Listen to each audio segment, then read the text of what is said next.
자, 101번부터 다시 한번 중요한 출제 대상이 되는 그 법률들 여기서 그 정리를 하고 있죠. 자, 그래서 101번 전자장치 부착 등에 관한 법률상 전자장치 부착명령에 관한 내용. 그래서 다시 한번 101번 별표 3개 해가지고 전자장치 부착명령 확인하도록 하고, 그래서 1번 특정 지역 장소의 출입 금지를 그 준수사항으로 부과할 수 있다. 그래서 전자장치 부착명령에 대한 거 준수사항 다시 한번 확인해야 되겠고, 부과할 수 있고, 자 19세 미만자에 대해서도 전자장치를 부착할 수 없다. 자, 그래서 선고는 할 수 있지만 19세가 되기 전까지는 부착할 수 없다. 그런 점을 구분해서 알아둘 내용이죠.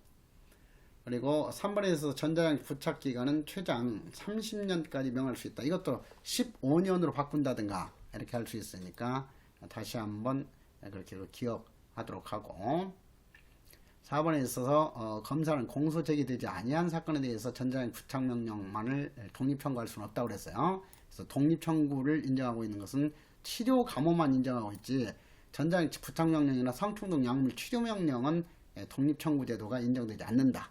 여러 번 지금 반복했어요. 그리고 전자장치 부착 명령도 보안 처분이기 때문에 당연히 이 재범 위험성을 요건으로 한다 하는 거.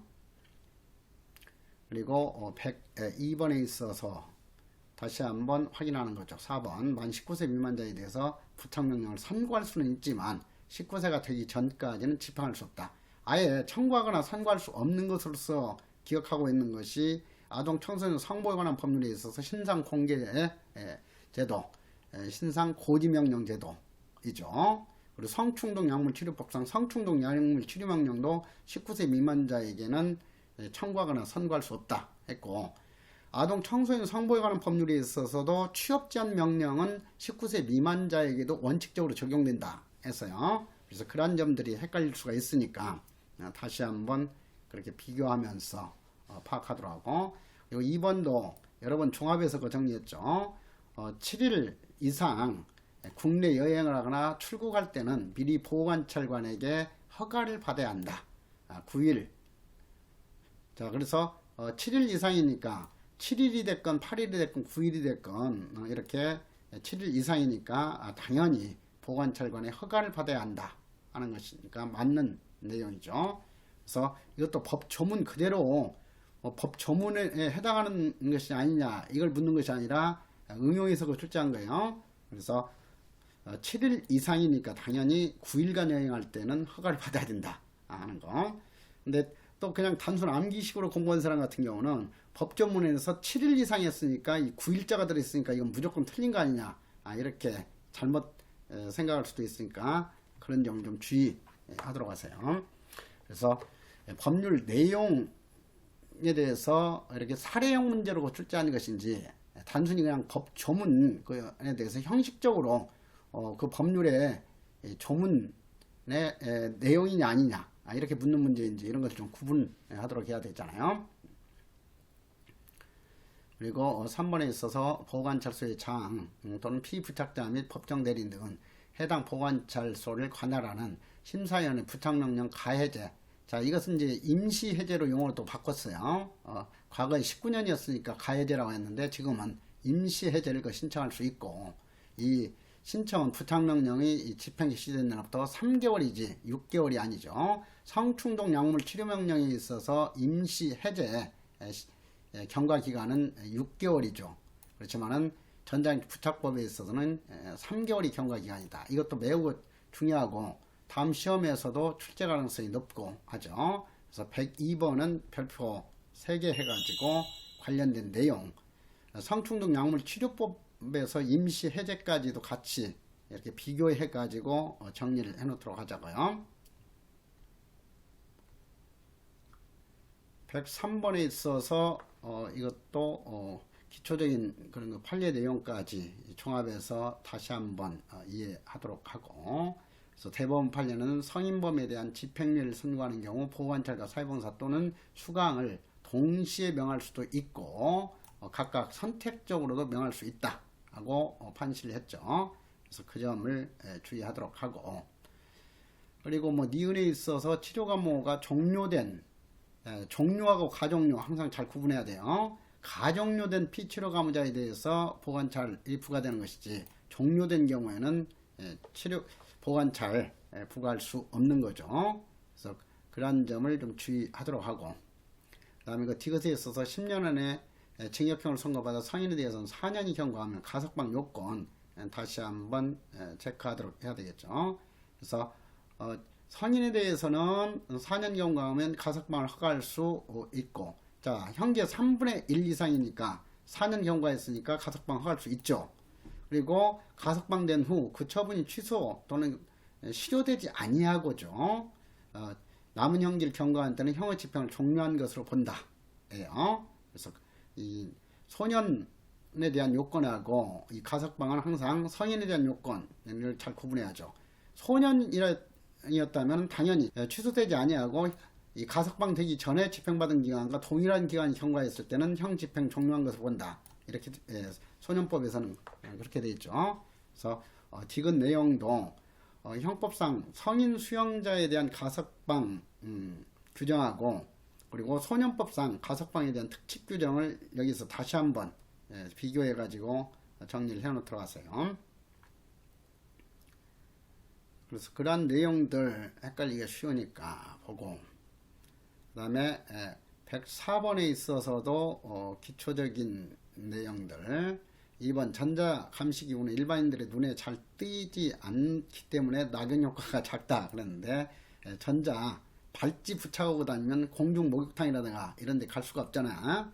그래서 당연히 낙인 효과가 매우 크고, 그리고 시민의 자유를 최소한 침해를 최소화해 형사사법망의 축소에 도움이 된다. 그런데 아무튼 형사사법망의 축소 나오면 무조건 틀린다 그랬죠. 형사사법망의 확대가 단점이다 했어요. 그러니까 전자감시제도나 각종 사인의 처우제도 다이버전에 있어서 대표적인 단점은 형사사법망의 확대이다. 그래서 형사사법망의 확대가 단점인 것은 사인의 처우 다이버전이다. 여러 번 반복했죠. 그리고 형사사법망의 축소, 이것은 뭐 장점인데, 이런 것은 형사사법망의 축소에 도움이 된다 하는 것은 어떠한 것도 해당되지 않아요.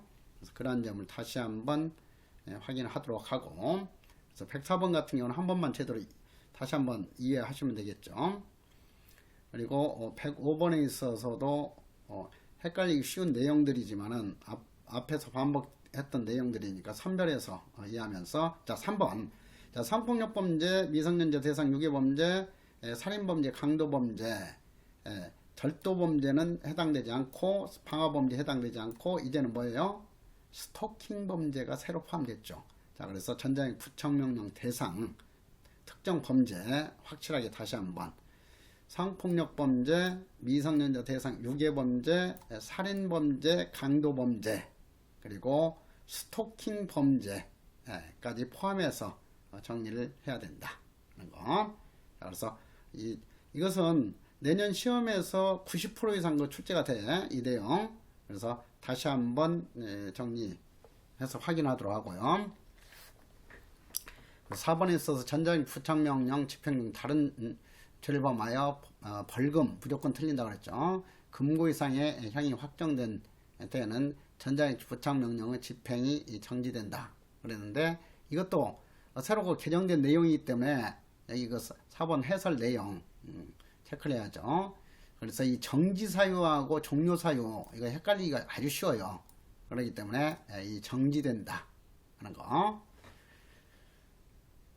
그래서 다시 한번 그 정지사유하고 종료사유 구분하면서, 부착명령의 집행 중 다른 죄를 범하여 구속영장이 집행을 받다 구금된 때 정지사유죠.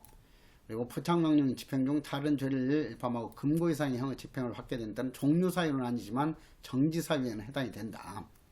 그리고 3호 가석방 또는 가종료된 자에 대해서 전자형 부착 기간 동안에 가석방 또는 가종료가 취소되거나 실효된 때. 자, 그래서 여기서 다시 한번 그 정지사유 출제 가능성이 높기 때문에, 자, 105번도 별표 2개 해가지고 이런 내용들 확실하게 정리해 놓도록 하시고요. 106번에 있어서도 뭐 나이 만 18세가 아니라 19세 미만자에 대해서는 선고할 때에는 19세가 이르기까지는 부착할 수 없다 했고, 당연히 전자행 부착도 초일 첫날을 산입하도록 하고 있는 거죠. 그리고 3번에 있어서 전자행 부착명령 청구는 공수제기와 동시에 해야 되는 것은 아니다 했죠. 전자행 부착명령 청구나 치료감호의 청구나 성충동 약물 치료명령의 청구나 모두 항소심 변론 종결 시까지만 청구하면 된다 했어요. 그래서 이것도 종합적으로 이렇게 묶어서 알아둘 내용이죠. 그리고 4번에 있어서 법원이 특정 범죄를 범한 자에 대해서 형의 집행을 유예하고 보호관찰을 받을 것을 명하면서, 집행유예하면서 보호관찰 명했으니까 전자행 부착을 명할 수 있죠. 근데 집행유예하면서 보호관찰 명하지 않은 경우에는 전자행 부착 명령을 할 수 없다 하는 내용도 앞에서 다뤘어요. 그래서 그 점 명한 경우 이 부착 명령은 집행유예가 실효되면은 그 집행은 종료되죠. 집행유예가 주된 처분이니까. 자, 106번도 순간적으로 다시 한번 체크해야 할 내용이에요. 그래서 별표 하나 하시고. 자, 그리고 청구 요건, 성폭력범죄하고 청구 요건이 같은 것이 강도범죄이죠. 강도범죄가 좀 유사하죠. 10년 이내에 해야 된다 하는 점에서. 자, 그래서 그 청구 요건도 출제가 아주 잘 되는 내용이야. 10년 이내에, 성폭력범죄건 강도범죄건 10년 이내에 청구해야 된다 하는 거. 그리고 10년 이내로 이렇게 제한하지 않고 있는 것은 미성년자 대상 유괴범죄하고 살인범죄에는 그 요건이 없죠. 그리고 스토킹 범죄도 역시 강도범죄하고 요건이 똑같게 새로 규정이 됐어요. 그래서 다시 한번 107번도 별표 3개 해가지고 이 관련된 내용들을 확실하게 스토킹 범죄 청구 요건까지 이렇게 정리하도록 하세요. 그리고 4번에 있어서는 19세 미만의 사람에 대해서 성폭력 범죄를 저지른 경우에는 단 한 번의 이 범죄 행위를 가지고도 재범 위험성이 있으면은 전자행 부착 명령 청구할 수 있다 하는 것. 그리고 장애자에 대해서도 똑같이 적용이 되죠. 그래서 이런 내용은 성폭력 범죄에 대한 청구 요건으로만 규정하고 있어요. 그래서 이것은 그 강도범죄, 스토킹 범죄하고는 관련이 없는 요건이죠. 그래서 이런 그 청구 요건, 이것은 앞으로도 자주 출제할 내용이야. 그래서 그렇게 관련된 내용까지 정리하고, 그리고 또 필요적 청구를 규정하고 있는 것은 두 가지죠. 스토킹 범죄도 필요적 청구, 반드시 청구해야 되는 요건은 없어요. 살인 범죄와 미성년자 대상 유괴범죄 두 가지가 필요적 청구 요건을 규정하고 있다 하는 것도 여기에서 같이 파악이 돼야 되겠죠. 108번 같은 경우도 기본적인 그런 숫자 관련 내용들 다시 한번 확인하고 있고, 2번 19세 미만의 사람에 대해서 성폭력 범죄를 저지른 경우에는 전자행 부착기간에 상한과 하한이 아니라 하한을 부착기간에 2배로 한다라고 규정을 하고 있죠. 그래서 감경의 효과를 없애버리기 위해서 이런 19세 미만의 경우에는 하한을 부착기간 2배로 한다라고 규정을 하고 있죠. 그래서 그 점이 좀 헷갈리기 쉬우니까 주의하도록 하고, 그리고 10년 이내에 해야만이 청구할 수 있다 하는 것, 가장 기초적인 내용 다시 한번 확인하고 있고, 4번 내용도 좀 부수적인 것이지만은 기억해야 할 사항이에요. 여러 개의 특정 범죄에 대해서 동시에 전자행 부착명령을 선고할 때는 법정형이 가장 중한 죄의 부착기간의 상한에 2분의 1까지 가중하도록 하고 있죠. 상한에. 그리고 각자의 부착기간에 그 상한이 합산한 기간을 초과할 수 없다 하는 내용. 그래서 4번 내용도 다시 한번 기억 상기하기 위해서 보도록 하고, 그래서 이 4번도 별표 하나 하도록 하세요. 그리고 2번도 별표 하나 해가지고 다시 한번 주의하도록 하고, 그리고 109번에 있어서 기본적으로 필요적 청구까지 연결해서 항상 기출문제 같은 경우에는 내가 이 수정 이렇게 돼 있는 문제들은 별도로 지금 그 출제 경향이라든가 법률 개정에 맞춰서 이 선지 내용을 좀 바꾼 것들이에요. 자, 그래서 원래 이 기출문제 그대로 수록한 게 아니죠. 그래서 특히 그 수정 같은 경우는 새롭게 바뀐 내용까지 예상해서 정리했기 때문에 다음 시험에서도 출제 가능성이 매우 높은 내용들이야. 그래서 그런 점들을 좀 참조하도록 하세요. 그래서 여기에서 다시 한번 강도 범죄, 스토킹 범죄를 2회 이상 범하여 그 습격이 인정되는 경우 청구 요건. 그래서 강도 범죄하고 스토킹 범죄 요건은 똑같이 그 규정을 하고 있다. 자, 그리고 1번에서 미성년자 대상 유괴 범죄의 경우에는 7년 이상의 형을 선고받아 그 집행이 종료 또는 면제된 후 다시 같은 범죄를 범했을 때는 반드시 청구해야 된다 하는 것. 그래서 반드시 청구해야 할 것은 이 미성년자 대상 유괴 범죄하고 살인 범죄만 해당이 되고 강도 범죄나 스토킹 범죄, 성폭력 범죄에는 해당되지 않는다 하는 것. 그리고 4번에 있어서 신체적 또는 정신적 장애가 있는 사람에 대해서 성폭력 범죄를 저지른 경우에도 단 한 번 범죄로도 청구할 수 있는 요건이죠. 그래서 특히 그 성폭력 범죄에 대한 청구 요건이 특징이 있기 때문에 그런 부분까지 다시 한번 여기서 확인해야 돼요. 그리고 기초적인 내용 다시 한번 110번을 통해서 주의하고, 그래서 1번 전자장치 부착된 자는 전자장치 부착 기간 중 전자장치를 신체에서 임의로 분리 손상해서는 안 된다. 당연한 내용이고, 그리고 3번에 있어서 7일 이상, 그리고 2번에 있어서 10일 이내에 어떤 경우이건 사인의 처우를 받은 사람은 10일 이내에 보호관찰소에 출석해가지고 서면으로 신고해야 된다. 이렇게 공통적으로 되어 있어요. 그래서 보호관찰이 됐건 사회봉사 수강명령이 됐건 성충동 약물 치료명령이 됐건 그 사인의 처우를 부과받은 자는 10일 이내에, 이것도 그래서 10일까지 그 기억을 해야 돼. 공통적으로 보호관찰소에 출석하여 서면으로, 서면 또는 구술로가 아니에요. 서면 또는 말로가 아니라 서면으로 신고해야 된다. 자, 그래서 이번 내용도 이 전자장치 부착 명령만 이렇게 끊어서 알 필요가 없고, 전체적으로 사인의 처우를 명받은 사람은 이렇게 공통적으로 규정을 하고 있다. 자, 그래서 이것도 별표 해가지고 종합적으로 알아주시도록 하고요.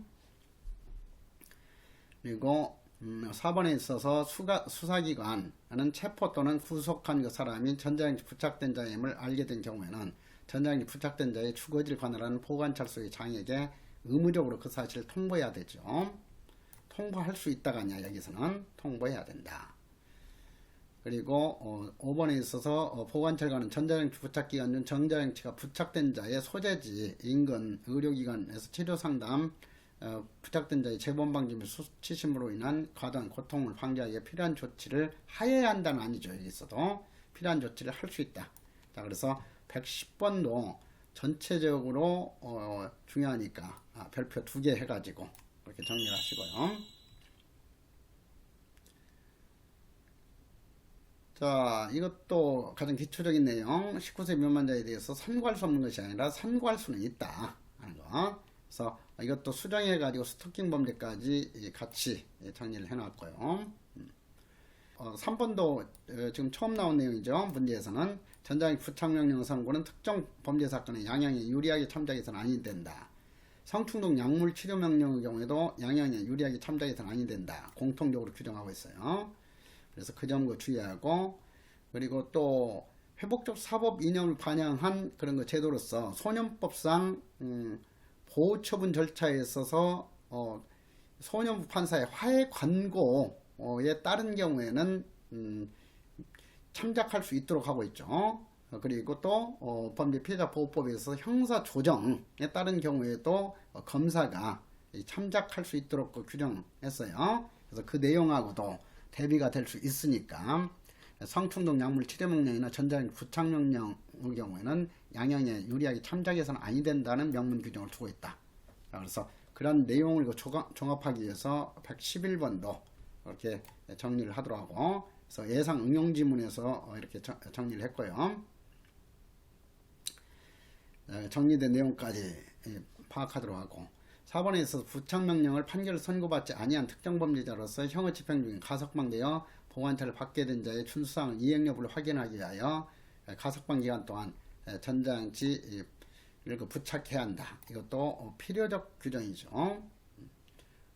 그리고 전자보석제도까지 이거 도입을 했으니까 보석 조건부로도 전자장치 부착을 명할 수 있다. 이런 내용들 다시 한번 같이 체크를 해야 할 사항들이고, 자 112번도 종료사유 구분하는 거. 그래서 정지사유와 종료사유 다시 한번 그 구분하면서, 그래서 4번에 있어서 부착명령 임시해제가 취소된 때, 가석방이 실효 취소된 때, 자 종료사유가 아니죠. 그래서 아까 정지사유하고도 여기 112번 대비시키면서, 자 그래서 112번도 별표 하나 하시고요.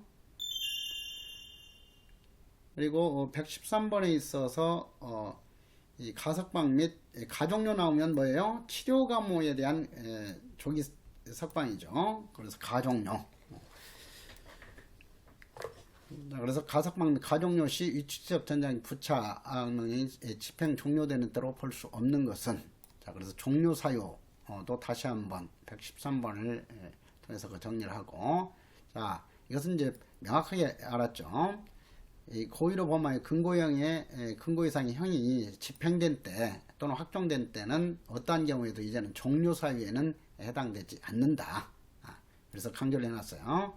이것은 개정돼 가지고 이제는 더 이상 금고 이상의 형이 확정된 때나 집행받게 된 때에는 어떠한 제도든 종료 사유 아닌 정답으로 계속 자료가 출제할 것이다. 자, 그 점을 명확하게 알아두시도록 하고, 자 출제 가능성이 높으면서도 헷갈리기 쉬운 것들을 예상 응용 지문으로 다 정리를 했어요. 그러니까 그 부분은 빠짐없이 반복해서 보시도록 하고, 그리고 거기에서 그 정리된 내용에다가 여러분들 스스로도 부족한 부분이 있으면 특별히 거기서 단권화 시키듯이 이렇게 일목요연하게 같이 그 정리를 하면서 압축해 가지고 정리하도록 하세요. 자 그리고 114번에 있어서도 전자장치 부착 명령의 정지사유 다시 한번 확인했죠. 반드시 청구해야 할 거, 이제 바로 살인범죄하고 미성년자 대상 유괴범죄에만 반드시 청구하도록 하는 규정을 두고 있다.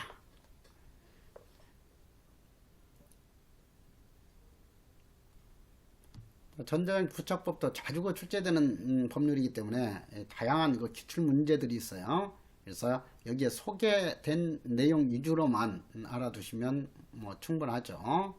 자 그래서 116번도 수정을 해가지고 전자장치 부착명령 대상자에는 성폭력 범죄자, 미성년자 대상 범죄자, 살인범죄자만 국한되는 게 아니라 이제는 스토킹 범죄자, 강도 범죄자까지 해가지고 5종류의 특정 범죄자에 대해서 전자장치 부착을 명할 수 있고, 그리고 전자보석제도가 도입됨으로써 보석 조건으로도 전자장치 부착을 명할 수 있고, 또 스토킹 범죄 처벌에 관한 특례법에서는 잠정조치로서 전자장치 부착을 할 수 있도록 하고 있죠. 그래서 그런 관련된 내용까지 여기서 정리하도록 하고요.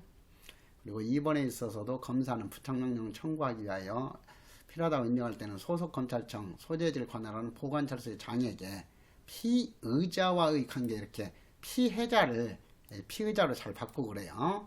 그래서 피해자와 관계이지, 피의자는 범죄자인데 범죄자가 자기와의 관계가 아니잖아. 그래서 이런 것은 기교적인 말장난 함정으로 자주 출제해요. 그래서 그런 점을 좀 주의하도록 하고, 그리고 피해자에 관하여 필요한 사항이 아니죠. 당연히 여기서는 피의자에 관하여 필요한 사항이고, 그리고 3번에 있어서 부착명령 청구는 항소심, 변론 종결시까지 해야 되고, 1심 재판 관할은 합의부 관할이다 했죠. 자, 그래서 4번 7일 전까지 성부해야 된다. 이런 것 같은 경우도 5일 전인데 이렇게 7일로 바꾼다든가, 보통 이제 홀수를 이렇게 홀수로 잘 바꾸고 그래요. 그러니까 이런 것들은 계속 반복하면서 이렇게 별도로 이렇게 발췌해 가지고라도 이런 헷갈리기 쉬운 것들은 스스로 정리를 해 놔야 돼요. 자, 117번에 있어서도 절도범죄의 경우에는 대상이 될 수가 없는 것이고, 기초적인 내용. 자, 118번에 있어서도 이추정 전자장치에 대해서, 자 2번 보시면은 특정 범죄 사건에 대해서 공소제기와 동시에 하여야 하고, 이것도 틀렸죠. 특정 범죄 사건에 공소제기와 동시에 할 필요가 없고, 전자장치 부착명령이건 치료 감옥은 성충동 약물 치료명이건 항소심 변론 종결시까지 할 수 있다 하는 거. 그리고 법원은 공소가 제기된 특정 범죄 사건의 심리활견과 부착명령을 선고할 필요가 있다고 인정할 때에는 직권으로 부착명령을 할 수는 없다 하는 거. 그래서 그 점 다시 한번 주의하도록 하고, 검사에게 청구를 요구할 수 있다 하는 거. 그리고 여기 지금 부착명령 청구는 특정 범죄 사건 공소제기가 동시에 하여야 한다. 이 부분도 틀린 내용이에요. 그래서 그 점은 여기 해설에 되어 있지 않기 때문에 보충해서 그 설명을 드렸으니까 그 부분도 다시 한번 주의하도록 하고요. 그래서 부착명령의 청구뿐만 아니라 이것은 어때? 전자장치 부착명령 청구나 성충동 약물 치료명령의 청구나 그리고 치료감호의 청구는 그 공소제기와 동시에 해야 한다면 틀린 내용이라고 그랬어요. 그래서 치료감호에서도 강조해서 설명을 했죠. 항소심 변론 종결 시까지만 하면 된다 하는 거. 그리고 나머지 내용들도 자, 3번 법원은 특정 범죄를 범한 자에 대해서 형의 집행을 위하면서 보관찰을 받을 것을 명할 때는 보관찰 기간의 범위 내에서 시간을 정하여 준수상 이행 여부를 확인하기 위해서 전자장치 부착을 명할 수 있다. 집행 여부 시에 전자장치 부착 명령할 수 있는 요건. 그리고 4번에 있어서 보관찰 심사위원회가 필요하지 아니하다고 결정한 경우를 제외하고는 부착 명령의 판결을 선고받지 아니한 특정 범죄자로서 형의 집행 중에 가석방 대여 보관찰을 받게 되는 자의 준수상 이행 여부 등을 확인하기 위하여 가석방 기간 동안에 전자장치를 부착해야 한다. 자, 이것도 특정 범죄자에 대해서는 가석방 기간 동안에 필요적으로 부착하도록 하고 있고, 특정 범죄 아닌 사람에 대해서는 의무적으로 부과하도록 하고 있잖아요. 그래서 그 점도 구분해서 알아두시고, 그리고 5번에 있어서 법원은 부착명령 청구가 없다고 인정하여 부착명령 청구를 기각하는 경우로서 형의 집행을 종료한 때부터 보관찰을 받도록 하는 명령을 선고할 필요가 있다고 인정할 때에는 직권으로, 이 경우에는 직권으로 할 수 있죠. 그래서 부착명령 청구를 했는데, 더 무거운 부착명령 청구를 했는데 이 부착명령은 너무 과도하다 해서 이렇게 부착명령 청구는 기각하면서 그보다 가벼운 그런 거, 이 보관찰, 이것은 직권으로도 할 수 있도록 하고 있어요. 자, 그렇기 때문에 직권으로 2년 이상 5년 이하의 기간을 정하여 보관찰 명령을 선고할 수 있다.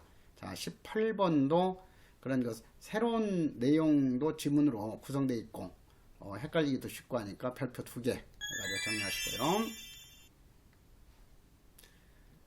자, 기본적으로 청구 사유 119번 파악을 하도록 하고, 그 다음에 120번 문제도 기본적인 내용들 다시 한번, 당연히 이런 거 살인죄에 있어서 미수범이라든가 예비 음모는까지 포함을 시켜야죠. 이런 거 중대한 거 범죄이니까. 그래서 그 점을 다시 한번 체크를 하도록 하고, 그 다음에 5번에 있어서 부착명령을 선고받지 아니한 특정 범죄자가 가석방되는 경우, 부착명령을 선고받지 아니한 특정 범죄자죠, 여기서. 그렇기 때문에 당연히 가석방 기간 동안에 부착해야죠. 그리고 특정 범죄를 범한 자에 대해서 형의 집행을 유예하는 경우에, 그래서 특정 범죄를 범한 경우인지 특정 범죄 이외에 일반 범죄를 범한 경우인지 항상 구분하면서 이런 내용은 파악을 해야 되겠고요. 그 다음에 121번에 있어서도 자, 특정 범죄 이제는 5종류의 특정 범죄로 해서 스토킹 범죄에 포함하는 거 계속 확인하고 있죠. 그리고 2번에 있어서 19세 미만자에 대해서도 부착명령을 선고할 수 있다 하면 틀린 걸로 순간적으로 잘 착각해. 그러니까 이런 점을 주의하도록 해야죠. 그리고 3번에 있어서 미성년자 대상 유괴범죄자의 징역형, 실형 이상의 형을 선고받아 그 집행이 종료 또는 면제된 후에 다시 저지른 경우에는 부착명령을 반드시 청구해야 된다죠. 청구할 수 있다가 아니라. 살인범죄의 경우에도 이런 경우에는 반드시 청구해야 된다고. 자, 그래서 살인범죄와 미성년자 대상 유괴범죄에 한해서는 반드시 청구할 수 있는 요건을 규정하고 있다. 그런 거. 그리고 4번에 있어서도 부착명령과 함께 선고형이 사면되어 그 선고의 효력이 상실된 때에는 부착명령 집행은 당연히 효력 상실된 경우는 종료 사유가 되는 거죠. 자, 그래서 이런 것들도 별표 하나 해가지고 다시 한번 확인하고요. 122번에 있어서도 이 전자인 부착명령 좀 세부적인 내용까지 정리가 되어 있죠. 자, 그래서 122번도 별표 하나 하시고, 자, 보호관찰이 임시 해제된 경우에는 전자장치 부착이 임시 해제된 것으로 본다. 그래서 보호관찰이 임시 해제된 경우에는 전자장치 부착도 임시 해제된 것으로 본다 하는 것 조항을 두고 있죠. 2번에 있어서 검사는 보석 조건으로 전자장치 부착을 명하기 위하여 필요하다고 인정하면 관할 보관처소의 장에게 피고인에 관한 사상을 조사를 의뢰할 수 있다. 자, 그래서 여기서도 지금 보석 조건으로 명하기 위해서는 법원에서 이 조사 의뢰할 수 있도록 하고 있어요. 검사가 아니라. 보석 최종적으로 허가 결정하는 것은 법원이잖아요. 그렇기 때문에 법원은, 그래서 법원하고 검사는 뭐 자주 뒤바꾸니까 항상 그 주의하도록 하고, 그리고 3번에 있어서 전자장치 부착명령은 임시 해제할 수 있고 임시 해제 결정은 보호관찰소가 할 수 있다. 당연히 이런 심사 결정 권한은 집행기관이 아니라 보호관찰 심사위원회죠. 4번에 있어서 법원은 형사소송법에 따라서 보석이 결정하면서 보석 조건으로 피고인에게 전자장치 부착을 명할 수 있다. 있다 없다 잘 바꾸니까 그런 점을 좀 주의하시면서 다시 한번 보석 조건부 전자장치 부착 제도가 도입됐다. 그래서 그 관련 규정도 확인을 해야 되겠고요. 자, 123번도 기초적인 내용, 그래서 예상 응용 지문을 통해서 다시 한번 중요한 내용들 체크하도록 했고, 자, 124번에 있어서도 다시 한번 준수사항, 그래서 준수사항은 헷갈리기도 쉽고 하니까 다시 한번 이 조문 인용해 놨어요. 그래서 확실하게 이 준수사항은 보호관찰법에 있어서도 중요하고 전자장치 부착법에서도 매우 중요시 되죠. 자, 그래서 다시 한번 여기에 있어서 제9조의 3항에 있어서 1항에도 불구하고 성폭력 범죄를 저지른 사람 19세 미만인 사람을 대상으로 성폭력 범죄를 저지른 사람으로 한정하고 있죠. 자, 그리고 스토킹 범죄를 저지른 사람에 대해서 부착명령을 선고하는 경우에 준수사항을 필요적으로 부과해야 할 것은 이 두 가지. 그래서 19세 미만인 사람을 대상으로 성폭력 범죄를 저지른 경우에는 피해자 등 특정인에게 접근 금지를 준수사항으로 포함해야 된다. 그리고 특정 시간대 외출 제한도 포함시키도록 하는 것이 원칙이다 하는 거죠. 그런데 특정 시간대 외출 제한은 예외적으로 부과하지 아니할 수가 있기 때문에 반드시 부과해야 되는 것은 뭐다? 피해자 등 특정인에게 접근 금지다 하는 거예요. 그리고 스토킹 범죄의 경우에도 피해자 등 특정인의 접근 금지는 반드시 준수사항으로 부과해야 된다. 자, 그러니까 특정 시간대에 외출 제한은 예외가 있죠. 그렇지만은 예외 없이 반드시 부과해야 할 그 준수사항, 이거 출제 잘 돼요. 그러니까 피해자 등 특정인에게 접근 금지는 반드시 부과해야 된다. 19세 미만인 사람을 대상으로 성폭력 범죄를 저지른 사람에 대해서. 자, 그래서 그 점까지 다시 한번 확인해 놓도록 하고요. 125번도 기본적인 내용들 다시 한번 확인했고, 그리고 126번도 체크 다시 한번 할 내용이죠. 그래서 이번 검사는 살인범죄로 징역형 이상의 실형 이상의 형을 선고받아 그 집행이 종료된 후 다시 살인범죄를 저지른 경우에는 반드시 부착명령을 청구해야 한다. 그리고 3번에 있어서 법원은 특정범죄 치료 프로그램을 부과하는 경우는 500시간이죠. 500시간 범위에서 그 기간을 정해야 한다. 자, 이것도 300시간이나 200시간으로 바꾸는 문제 출제하니까 별표 하나 해가지고 3번 반드시 확실히 기억하도록 하고, 그리고 4번에 있어서 부착명령 청구 사건의 판결은 특정범죄 판결과 동시에 선고해야 된다. 이것은 치료 과목과는 달리 예외가 없어요. 그래서 부착명령 청구 사건의 판결은 예외 없이 특정범죄 사건의 판결과 동시에 선고해야 된다. 그렇지만은 이 치료 감옥의 경우는 독립 청구가 인정되고 있기 때문에 반드시 이렇게 동시에 선고해야 되는 것은 아니라고 했죠. 그래서 그런 점들도 헷갈릴 수가 있으니까 주의하도록 하고요. 자, 127번에 있어서 보안 관찰 처분에 대해서, 그래서 보안 관찰법에서 주요 내용도 여기에서 그 정리를 했으니까 정리한 내용 반드시 이것만큼은 기억을 해야 할 내용이에요.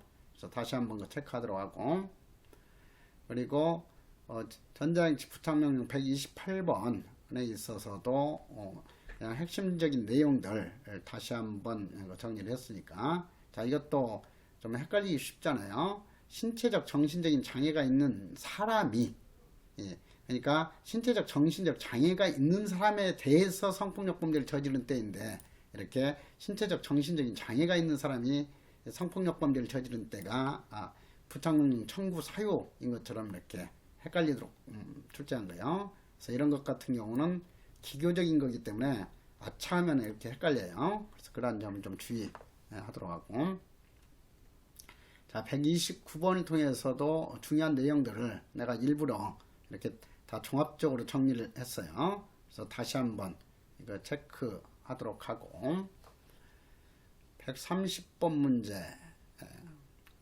자, 그래서 강조된 내용들이 그 최근에 해경간부나 이런 시험에서 어떻게 출제됐는지. 자, 그래서 131번이라든가 이런 것은 다시 한번 정리하고, 132번도 별표 2개 해가지고 이 조사제도 종합적으로 판결 전 조사제도, 그리고 이 소년법에 있어서 검사의 결정 전 조사 규정까지도 다시 한번 이렇게 정리할 수 있는 내용이에요. 그래서 132번 그런 점을 감안해서 다시 한번 정리하도록 하고요. 그리고 보안관찰법에 있어서 특별한 내용들 체크했죠. 그리고 134번에 있어서 보안처분에 관해서 종합적인 내용들 다시 한번 성범죄 전력만으로 재범 위험성이 있다고 간주하고 일률적으로 장애인 복지시설 등 취업제한 명령하는 것은 위헌 결정 나왔죠. 그래서 이제는 취업제한 명령도 아동 청소년 성보호하는 법률에 있어서 10년 이내로서 규정을 하고 있다 하는 거. 그래서 이것도 내가 해설을 통해서 자세히 정리했으니까 해설까지 포함해서 다시 한번 파악하도록 하고, 자, 3번에 있어서 취업제한 명령을 규정한 법률은 아동 청소년 성보호에 관한 법률이니까 아동 청소년 성보호에 관한 법률에 있어서 취업제한 명령은 범죄인에 대한 사인의 처우의 한 유형으로서 형벌 그 자체가 아니라 보안처분의 성격을 지니고 있다 하는 것은 판례에 있어서 당연한 내용이겠죠. 그리고 4번에 있어서 성폭력 범죄자의 성충동 약물 치료에 관한 법률상 약물 치료 명령은 헌법이 보장하고 있는 신체 자유와 자기결정에 대한 침입적인 처분에 해당하죠. 그렇지만 위헌은 아니다. 하는 거.